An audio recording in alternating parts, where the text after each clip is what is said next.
From thousands upon thousands of kilometers of empty city roads in the middle of the Mojave Desert, to the tallest abandoned building in the entire world and an eerily empty ghost city filled with hundreds of identical abandoned villas.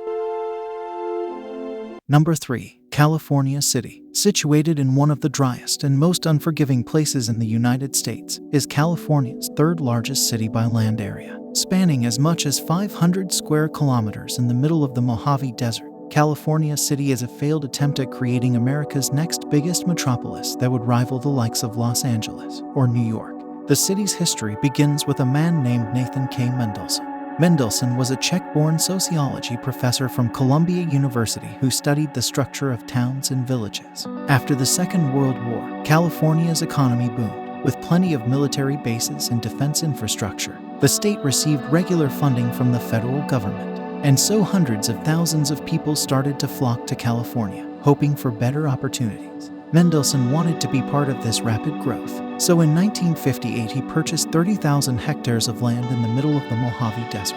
His plan was to transform this barren wasteland into a bustling suburban utopia that would rival neighboring Los Angeles just 150 kilometers to the south. But of all places, why did Mendelsohn want to build his city in the middle of the desert? There were two reasons. First, desert land far away from city centers like San Francisco or Los Angeles was very cheap.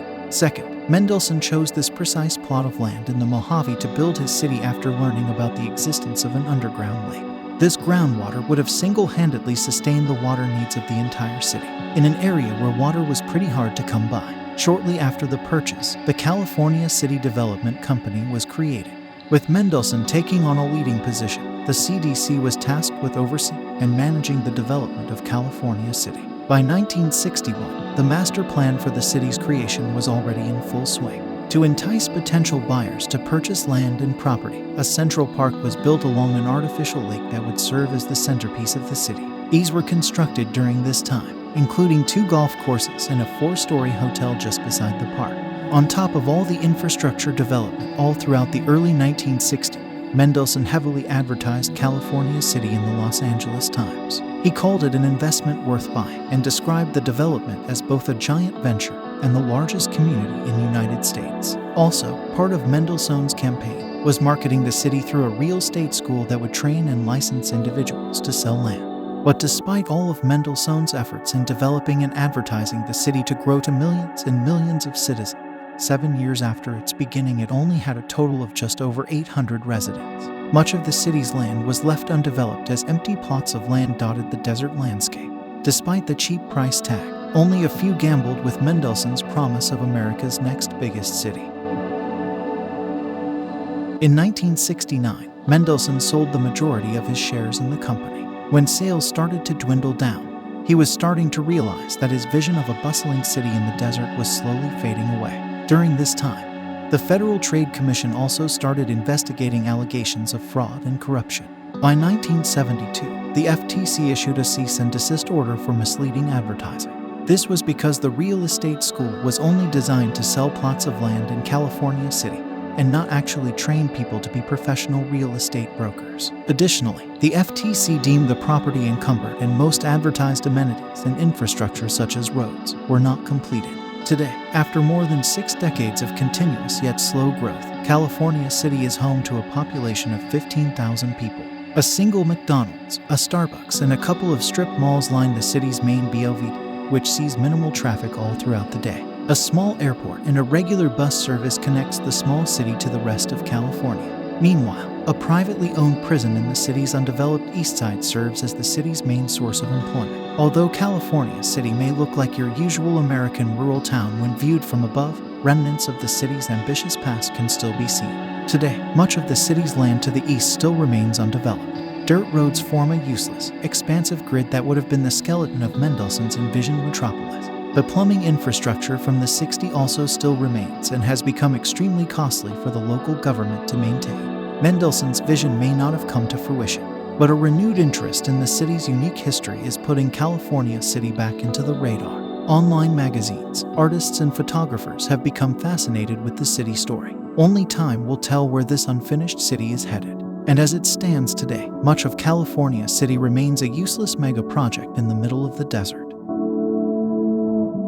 Number 2. the tallest abandoned building in the world. With a towering height of 600 meters, the Golden Finance 117 in Tianjin, China, holds the Guinness World Record for the world's tallest unoccupied building, a record that China frankly never wanted to hold in the first place. But before it was eventually abandoned, the tower would have become China's third and the world's sixth tallest skyscraper. Plans for the tower's construction were first drafted back in the early 2000s, a time wherein many Chinese cities were all competing for international fame and recognition through rapid infrastructure development.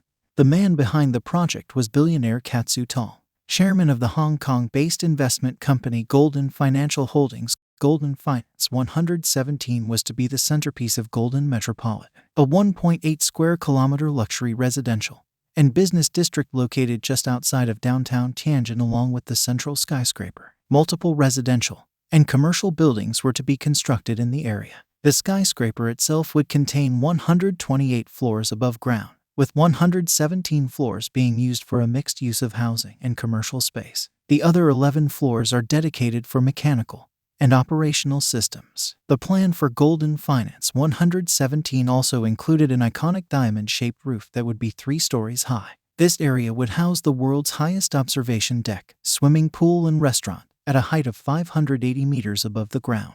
Construction on the tower began in 2008, with a scheduled completion in 2014.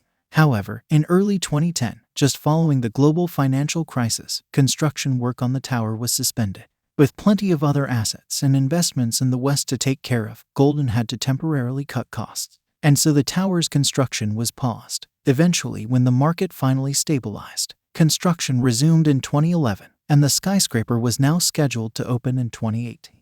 In September 2015, the building was finally topped out, marking the completion of the skyscraper structure. This would have been an occasion for celebration. But unfortunately for Sudong and the Golden Company, things were just about to blow over. June 2015 saw the Chinese stock market crash and Golden's share price plummeted by as much as 67%. Sudong himself, who had a massive stake in the company, lost as much as $13 billion in the aftermath of this crisis. Just 3 months after the building was topped out, Golden suspended all construction work on the project indefinitely. Although it might look like Golden Finance 117 failed because of unfortunate market timing and financing issues, that alone is not the complete picture. Ever since the construction began 14 years ago, the skyscraper was already doomed to fail. Everything about the project, from the high-end amenities to the idea of living in one of the tallest buildings in the world, painted Golden Finance 117 as a luxury, something that was targeted towards the rich elite, even if the project had been completed. The target market the skyscraper was aiming for simply didn't exist in Tianjin. Nobody who lived near the project could actually afford what it was trying to offer, and it's uncertain whether wealthy Chinese would have moved to Tianjin from far away just to live in a super tall skyscraper. As it stands today, that building still remains unfinished. The contractor for the project has completely abandoned the construction site, taking all workers and equipment with them. The Golden Finance 117 now stands tall above Tianjin and remains a useless hunk of concrete that has never been occupied. And it's probably going to stay that way for many years to come. Number 1. Burj Al Babas.